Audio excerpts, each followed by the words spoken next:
So give her a big round of applause. Enjoy the show. Hi.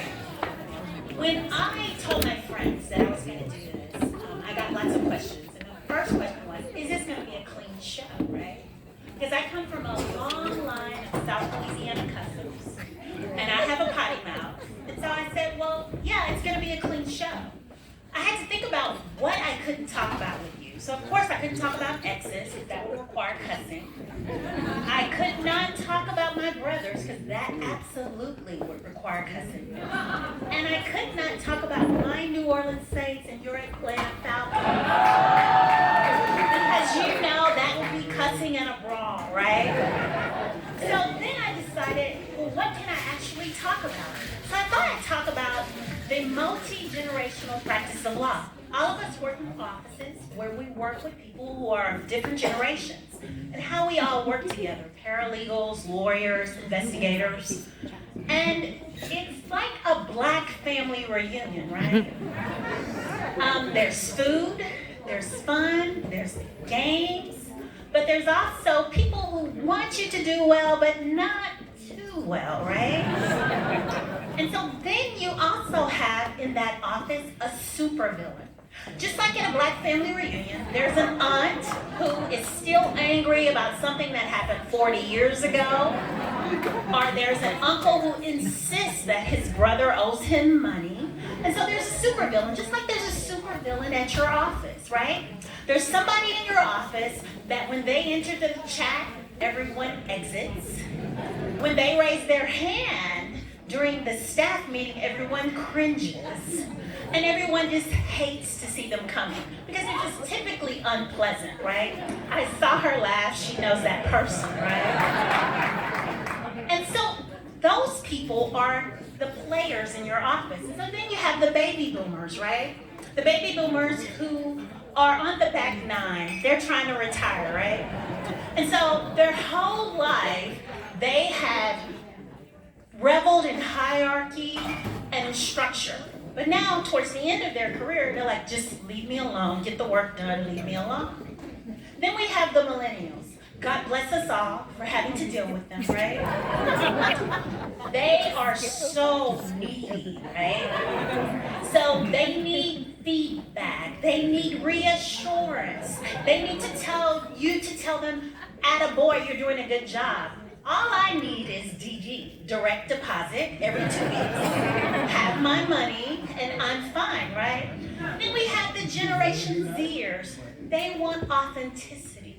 They want to work so hard with technology to make sure that things are done quickly and more efficiently, when then you're just like, let's just get it done. Now, both the Generation Zers and the millennials, they have this obsession with work-life balance. But it's really only for them, not for the rest of us, right? So then there's me. I am the lost generation, Generation X. I am the last generation that, because we are like the ninjas in the office, right? Because I don't remember a time in my career of 31 years of practice that anyone ever said to me, can you do something? I said, oh, I don't have the bandwidth, right? I didn't feel like that I could say that or do that, right? But Generation Z and millennials, they feel like they can do that. And then we were raised like feral cats, right? We kind of fended for ourselves. We were responsible for everything and doing everything for our homes and our families, for each other. We're latchkey kids, right? And so there were no rules, so we made our own rules. The only rule was to be home before the street lights came on. And then our parents still didn't know where we were, because you remember the PSA, it's 10 p.m., do you know where your children are, right? And then we're the last generation of hard workers, because all of us, face it, at 8 or 9 you had a job. Whether you folded the clothes, you were responsible for sweeping the kitchen, you ran the dishwasher, you had a job and the family depended on that job. You know, I just realized recently at 10, I was in public interest law even then. My neighbor was a city councilman in my hometown of Baton Rouge, Louisiana, and he knew that I could type, so he wanted me to type the labels for his constituent complaint folders, right, his files. So even then, management, my father, was involved in negotiation, and I had no voice. Because he went across the street and told Mr. Belton, oh, don't pay her $10 a week, give her 5, she's only 10, right? And so that tracks with my current career. I don't have a voice in what I'm getting paid. Now, I don't want to be so harsh on the millennials and the Generation Zers, because I think the work-life balance is great, but they decided in my office that, I had a millennial tell me that you're relatively attractive. He actually said that. And then he said, you're a good cook, you're good with kids, with the student interns in the summer. Why aren't you married? And I told him I was overqualified for that job.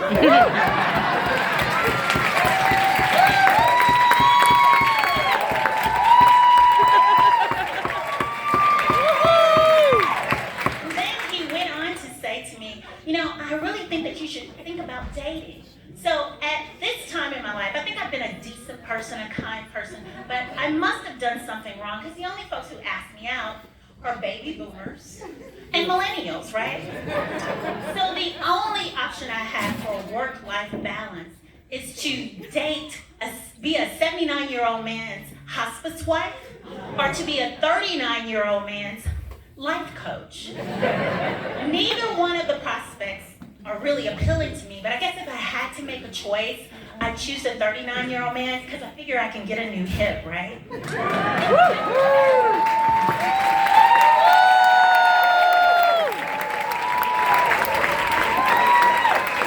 Kimberly, the audience, ladies and gentlemen.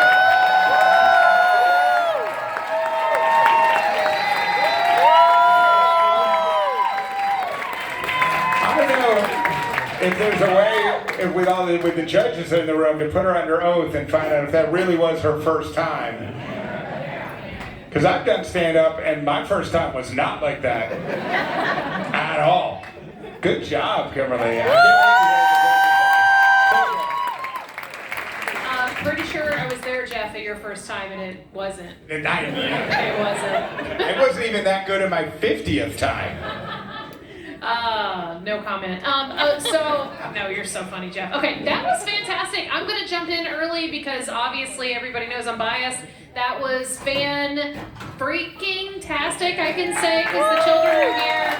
You did such a great job. I do have to defend myself as an elder millennial, though, and say, come on.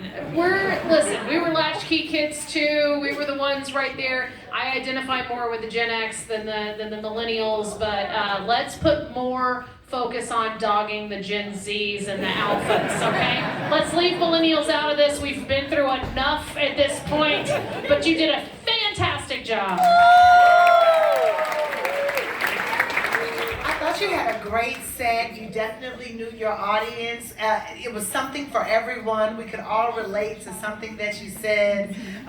Really enjoyed it. Great effort. You get 1,000 points for the effort. Congratulations. I see a career for you. Here's tonight's PSA. If you don't know who the villain at your office is, it's you. It's you. That was amazing. I mean, we would have never ever guessed in a million years that was your first time. You looked so natural, so composed. Your timing was great. I was blown away. Great job. Amazing, amazing, amazing. You should be super proud of yourself. Truly, when you drive home, go as fast as you want. Great job. Kimberly did an amazing job mapping. She talked about her life, but all her work, and then also, hey, this relates to you, and everyone was on board, and you connected with that. One really small thing that I was hoping you'd do, but actually I like that you didn't talk about your skirt. You didn't mention that at all. I didn't want to curse because I do have a really bad potty mouth. I really, really do. But I was talking to my best friend from law school, and I said, well, I'm going to wear my high-low skirt with a t-shirt that says be a good human, and my jean jacket. And how about if I should wear my cowboy boots or my heels? And she's like, bitch, you're going to have on a tutu. I loved it. It was engaging. Everyone loved it. And then we got a nice joke at the end. Great work. You are really funny. expose they didn't anticipate. And I just want to say, as a baby boomer, we're not defensive anymore. We don't really care. You could have guessed, even at this age, white men still rule the world. So, okay, no, I'm apologizing for that. Good job, Kimberly. Thank you. First time. No way. Outstanding. All right, judges, let's see those scores.